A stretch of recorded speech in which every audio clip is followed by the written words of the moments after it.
शंकररावांचा धाकटा मुलगा गरीब होता, त्यामुळे ते त्यांच्या थोरल्या मुलासोबत शहरात राहत होते. त्यांना स्वतःची पेन्शन पण मिळत होती. एक दिवस शांताताईंनी त्यांच्या धाकट्या मुलांना देवळाच्या बाहेर रस्त्यावर समोसे विकताना बघितलं. ते बघून त्यांच्या मनात चर झालं. घरी गेल्यावर ते त्यांच्या नवऱ्याला म्हणाल्या, "अहो, आपल्याला आपल्या धाकट्या मुलाकडे राहायला जायला पाहिजे. त्याची हालत चांगली नाही." हे ऐकून त्यांचा नवरा रागात म्हणाला, "तुला जायचं असेल तर तू त्या नालायक गरीब बिनकामाच्या मुलाजवळ जाऊन राहा." शेवटी शांताताई त्यांच्या धाकट्या मुलाजवळ राहायला गेल्या. धाकटा मुलगा आईला घरी आलेले बघून खूप खुश झाला. जेव्हा खूप दिवस झाले आणि त्यांच्या बायकोची काही खबर मिळाली नाही, तेव्हा शंकरराव स्वतः बायकोची हालहवा बघायला गावी आले. पण तिथे आल्यावर समोरचं दृश्य बघून त्यांचे डोळे मोठे झाले. कारण "शांता, तो बघ, तो आपल्या मोहनचा मुलगा उभा आहे ना? बघ, तो समोसे विकत आहेत." शांताताईंनी जसा त्यांच्या नातवाला रस्त्याच्या कडेला डोक्यावर टोपली घेऊन समोसे विकताना बघितलं, ते बघून ते एक क्षण स्तब्ध झाल्या. त्यांची नजर सारखी सारखी त्या लहान मुलावर जाऊन टिकायची. तो देवळाच्या बाहेर रस्त्यावर समोसे विकत उभा होता. पण त्यापुढचे दृश्य अजूनच वेदना देणारं होतं. त्यांची नजर अजून जरा पुढे गेली. त्यांची सगळ्यात धाकटी 2 नातवंड पण मोठ्या भावाच्या सोबत समोसे विकत उभी होती. ते सगळे खूप लहान आणि निरागस होते. त्यांचे खेळण्याचे, मजा मस्ती करण्याचे दिवस होते. त्यांच्या हातात खेळणे असायला हवी होती. त्यांच्या खांद्यावर शाळेचं दप्तर असायला हवं होतं. पण ती मुलं आज रस्त्याच्या बाजूला समोसे विकत उभी होती. हे दृश्य बघून त्यांचे डोळे भरून आले. शंकररावांनी एक नजर नातवांच्या वर टाकली आणि तोंड फिरवलं. त्यांना त्या मुलांशी काही देणं घेणं नव्हतं. ते बायकोला म्हणाले, "मोहन स्वतः बिनकामाचा आहे, स्वतः काही कमवत नाही, म्हणून लहान लहान मुलांना कामाला पैसे कमवायला पाठवलं आहे. मला त्याच्याशी काही देणं घेणं नाही. चल इथून." असं म्हणत ते तिथून निघून गेले. पण त्यांच्या मनात खूप अपराधी भावना होती. त्यांचं मन अजून पण त्याच मुलांमध्ये अडकलं होतं. त्यांना नातवांना भेटायचं होतं, त्यांच्याशी बोलायचं होतं, पण नवऱ्यामुळे त्या काही करू शकत नव्हत्या. शांताताईंना 3 मुलं होती. मुलीचं लग्न झालं होतं. थोरला मुलगा सरकारी नोकरीत चांगल्या पोस्टवर होता, तर धाकटा मुलगा मोहन कायम कमनशिबी राहिला होता. शांताताई आणि त्यांचा नवरा थोरल्या मुलासोबत शहरात राहत होते. त्याचं घर मोठं होतं. घरात काम करायला माणसं होती. सगळ्या सुखसुविधा त्यांच्याजवळ होत्या. शंकररावांना त्यांची स्वतःची पेन्शन पण मिळत होती, त्यामुळे ते कोणावर ओझं नव्हते. पण आज शांताताईंच्या मनात वेगळी बेचैनी होती. मन अस्वस्थ झालं होतं. त्या मनात म्हणाल्या, "माहीत नाही माझ्या मुलाची परिस्थिती कशी असेल. अशी कुठली मजबुरी असेल की त्याने मुलांना देवळाच्या बाहेर समोसे विकायला पाठवलं असेल." असा विचार करत त्यांच्या डोक्यात जुन्या आठवणी घुमायला लागल्या. मोहन लहान असल्यापासूनच आजारी राहत असायचा. 5 वर्षाचा असताना त्याला निमोनिया झाला होता. कितीतरी दिवस तो दवाखान्यात ॲडमिट होता. शांताताई त्याच्या उशीला बसून असायच्या. कितीतरी वेळा डॉक्टरांनी हात वर केले होते. म्हणाले होते की मुलाची अवस्था खूप नाजूक आहे आणि या आजाराचा परिणाम त्याच्या मेंदूवर झाला होता. डॉक्टर बोलले होते की तो जास्त मानसिक दबाव सहन करू शकत नाही आणि तो जास्त अभ्यासाची मेहनत घेऊ शकत नाही. पण शारीरिक रूपाने तो सक्षम होता. तो मेहनत मजुरी करू शकत होता, पण शिक्षण जास्त नसल्यामुळे तो नोकरी करू शकत नव्हता. शांताताईंना आज पण तो दिवस आठवत होता, जेव्हा डॉक्टर त्यांना बाजूला घेऊन बोलले होते की तुमचा मुलगा जिवंत तर राहील, पण त्याची मानसिक सहनशक्ती कमजोर राहील. त्याच्यावर जास्त दबाव घालत जाऊ नका. पण मोहन एक विचित्र मुलगा होता. आजारी असला तरी त्याला शिक्षणाची खूप आवड होती. त्याचा मोठा भाऊ शाळेत निघाला की हा त्याच्या मागे हट्ट करायचा शाळेत घेऊन जाण्यासाठी. एक दिवस तर तो रडत आईला म्हणाला, "आई, मला शाळेत जायचं आहे, मला पण शिकायचं आहे." त्या दिवशी शांताताईंनी खूप मुश्किलीने त्याची समजूत काढली होती. काही दिवसांनी त्याचं पण नाव शाळेत घातलं. जास्त अभ्यास तो करू शकत नव्हता. जास्त वेळ अभ्यास केला की त्याचं डोकं दुखायला लागायचं. त्याचे शिक्षक सारखे तक्रार करत असायचे की मोहन अभ्यासात खूप कमजोर आहे. एक दिवस शिक्षकांनी त्याच्या वडिलांना शाळेत बोलावलं आणि म्हणाले, तुमचा धाकटा मुलगा खूप साधा आणि मेहनती आहे, पण त्याचं डोकं जास्त अभ्यासात लागत नाही.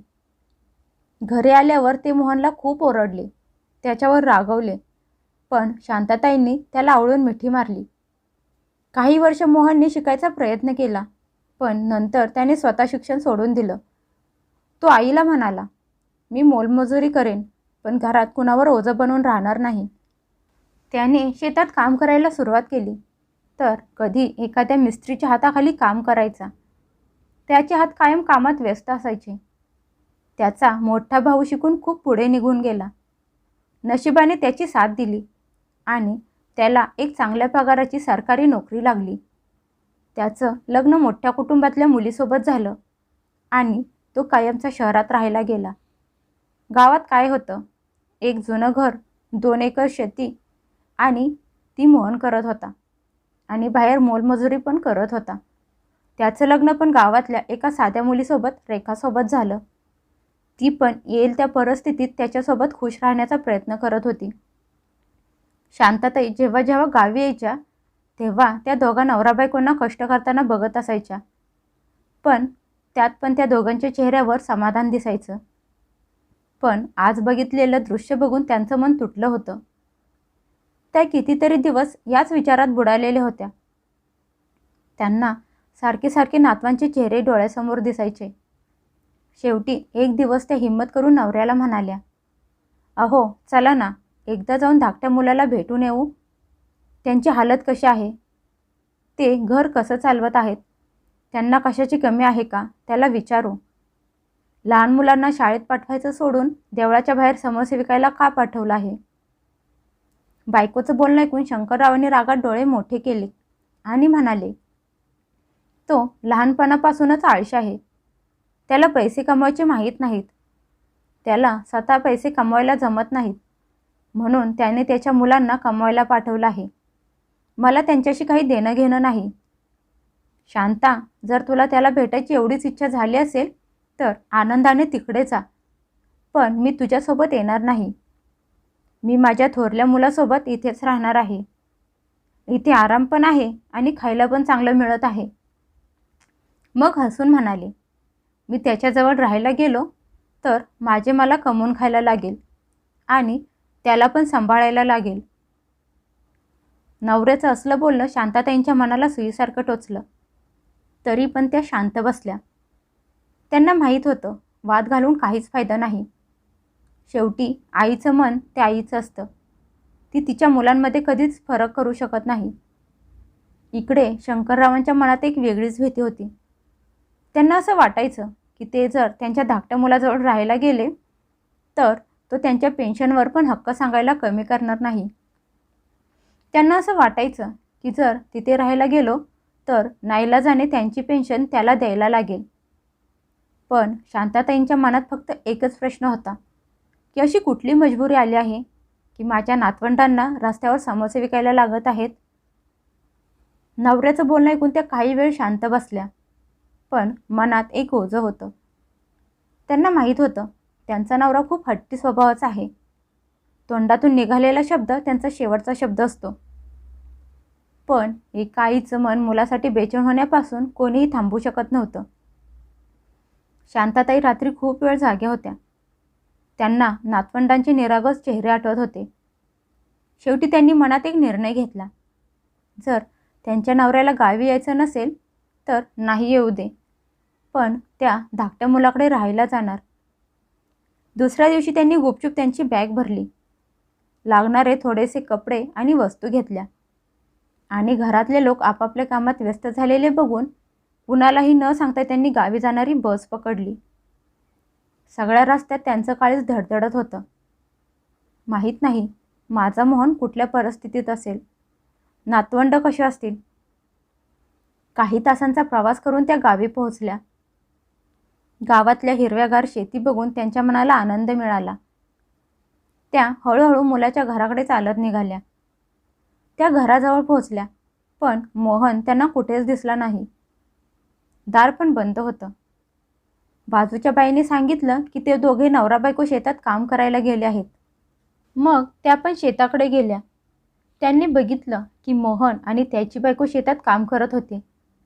त्यांच्या चेहऱ्यावर थकवा स्पष्ट जाणवत होता. तरी पण भर उन्हात ती दोघं काम करत होते. त्यांनी त्यांच्या मुलाला आवाज दिला, मोहन, मोहन. आवाज ऐकून मोहनने चकित होऊन वळून बघितलं. समोर आईला उभी असलेली बघून तो हैराण झाला. तो पळत आईच्या जवळ आला आणि तिला मिठी मारली. त्याच्या डोळ्यातून पाणी यायला लागलं. मोहन म्हणाला, आई, तू इथे कशी काय आलीस? त्यांची सून रेखा सासूला बघून डोक्यावर पदर घेऊन त्यांच्या जवळ येऊन त्यांच्या पाया पडली आणि म्हणाली, आई, तुम्ही सांगितलं नाहीत. अचानक आलात. नाहीतर आम्ही तुम्हाला घ्यायला स्टँडवर आलो असतो. त्या दोघांच्या चेहऱ्यावर आनंद स्पष्ट दिसत होता. जणू एखादी किमती वस्तू त्यांना भेटली आहे. मोहन म्हणाला, आई, इथे का उभी आहेस? चल, आपण घरी जाऊ. तू प्रवास करून थकली असशील ना? ते दोघं त्यांच्यासोबत घरी आले. घर खूप जुनं झालं होतं. शेणाने सारवलेलं अंगण होतं. त्यात एक खाट ठेवली होती. पण घर एकदम स्वच्छ ठेवलेलं होतं आणि घरात छान शांती, आपलेपणा होता. रेखाने पाणी आणून दिलं आणि म्हणाली, आई, पाणी पिऊन घ्या. आणि चुलीवर चहा बनवायला गेली. शांताताई हे सगळं मन लावून बघत होत्या. इथे ना नोकर होते, नाही कुठल्या सुखसुविधा, पण घरात सगळीकडे आपलेपणा जाणवत होता. मोहन आईजवळ बसला होता आणि तिच्या तब्येतीची विचारपूस करत होता. मोहन म्हणाला, आई, तू सांगितलं का नाहीस गावी येणार आहेस? मी तुला घ्यायला आलो असतो. शांताताईंनी फक्त हसून त्याच्या डोक्यावरून हात फिरवला. त्या क्षणी अचानक त्यांना शहरातल्या घराची आठवण यायला लागली. तिथे खूप मोठा बंगला होता. सगळ्या सुखसुविधा होत्या. पण घरात एक विचित्र शांतता होती. त्यांची थोरली सून खूप शिकलेली आणि मोठ्या कुटुंबातली होती. सुरुवातीला शांताताईंना असं वाटलं की वेळेसोबत त्या या वातावरणात रमवून जातील. पण असं कधीच झालं नाही. त्यांची सून कायम त्यांच्यापासून लांब राहत असायची. जास्त बोलत नसायची. कामापुरती बोलायची. जास्त करून ती तिच्या खोलीत असायची किंवा तिच्या मैत्रिणींसोबत मजामस्ती करत असायची. सासूजवळ बसून 2 शब्द बोलायला पण तिला वेळ नसायचा. ती तिच्या जगात मग्न होती. प्रत्येक वेळी शांताताई त्यांच्या सुनेजवळ बोलण्यासाठी गेल्या तर त्यांची सून बोलायची, आई, मला आता काम आहे, आपण नंतर गप्पा मारू. पण घरातली सगळी कामं तर नोकर करत असायची. कधी कधी तर सरळ बोलायची, आई, तुम्ही गावाकडची साधी सरळ माणसं आहात, तुम्हाला आमचं बोलणं समजणार नाही. तिचं बोलणं ऐकून शांताताईंचं मन खूप दुखायचं. पण ते शांत बसायच्या. त्यांना असं सारखं वाटायचं की एवढ्या मोठ्या भरल्या घरात ते एकटे आहेत. नोकर जेवण आणि औषधं आणून खोलीत द्यायचे, पण त्यांच्यासोबत बसून बोलण्यासाठी कुणाकडे वेळ नसायचा. आणि आज गावाकडे या छोट्याशा घरात बसून त्यांच्या मनाला एक वेगळी शांती मिळाली होती. रेखा चहा घेऊन आली आणि सासूसमोर ठेवून म्हणाली, आई, तुम्ही सकाळपासून काही खाल्लं आहे का नाही? काय माहीत. तिच्या बोलण्यात आपलेपणा होता. शांताताईंनी मुलाकडे आणि सुनेकडे बघितलं, जे दिवसभर रानात काम करत होते. कपडे मातीने भरलेले होते, पण डोळ्यात आपलेपणाची भावना होती. त्यांनी मनातल्या मनात विचार केला की बहुतेक माणसांची खरी दौलत प्रेम, आपलेपणा असतो, जो मोठ्या घरात नाही तर माणसाच्या मनात असतो. शंकररावांना ही गोष्ट चांगलीच माहीत होती की त्यांची बायको कुठे गेली आहे. त्यांना माहीत होतं की आईचं मन मुलाच्या काळजीपासून जास्त दिवस लांब राहू शकत नाही. त्यामुळे सुरुवातीला त्यांनी या गोष्टीची जास्त पर्वा केली नाही. त्यांना असं वाटत होतं की बायकोचं मुलाजवळ राहून मन भरल्यावर ती शहरात परत येईल. पण 15 दिवस होऊन गेले तरी त्यांच्या बायकोची काही खबर मिळाली नाही. त्यामुळे त्यांच्या मनात बेचैनी वाढायला लागली. एक दिवस ते त्यांच्या खोलीत एकटे बसले होते. नोकर जेवण ठेवून गेला होता, पण जेवायची इच्छा होत नव्हती. अचानक त्यांना जाणीव झाली की या मोठ्या घरात एक विचित्र शांतता पसरली आहे.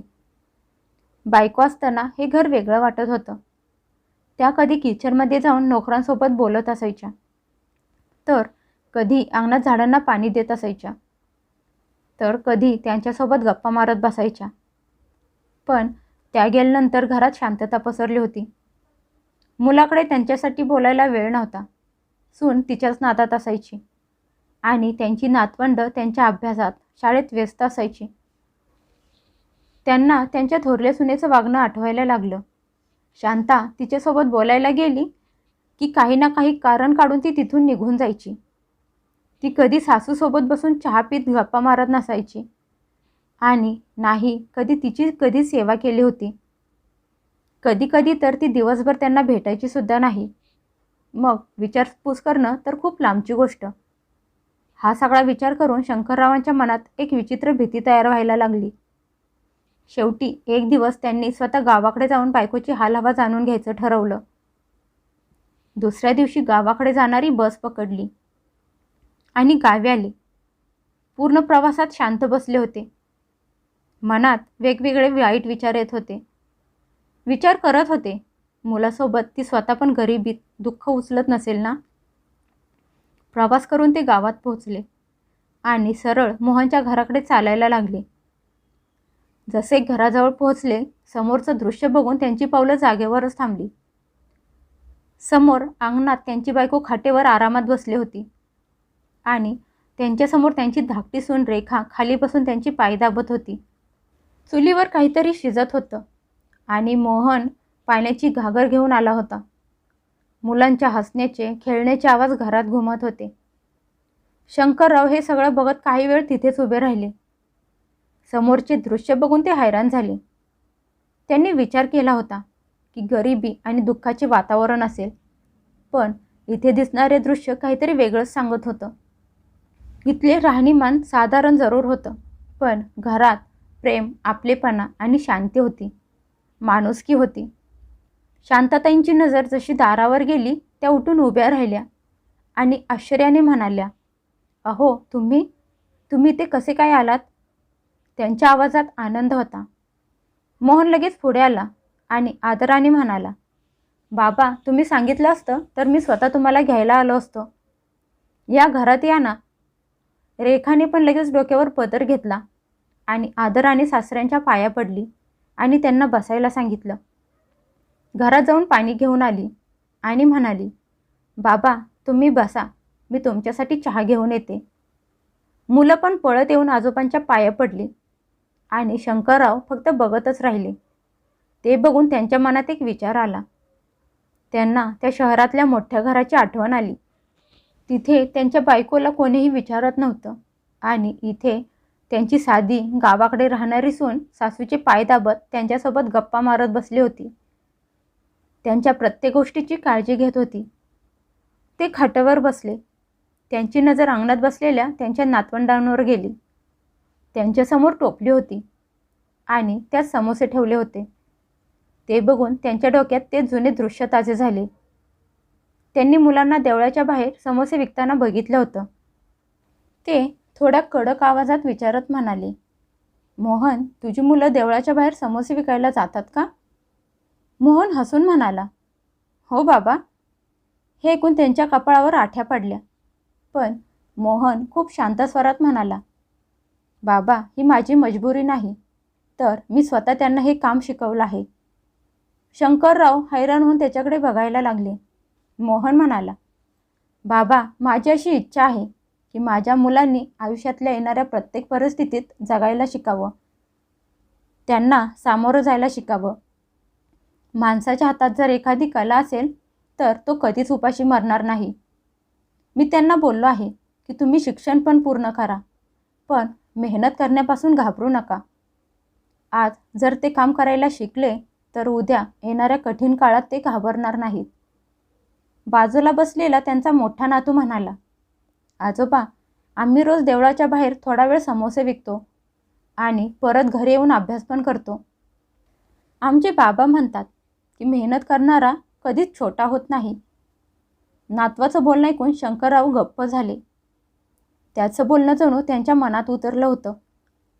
त्यांनी एक नजर त्यांच्या मुलावर टाकली, जो साध्या कपड्यात होता, पण त्याच्या चेहऱ्यावर स्वाभिमान आणि आत्मविश्वास स्पष्ट दिसत होता.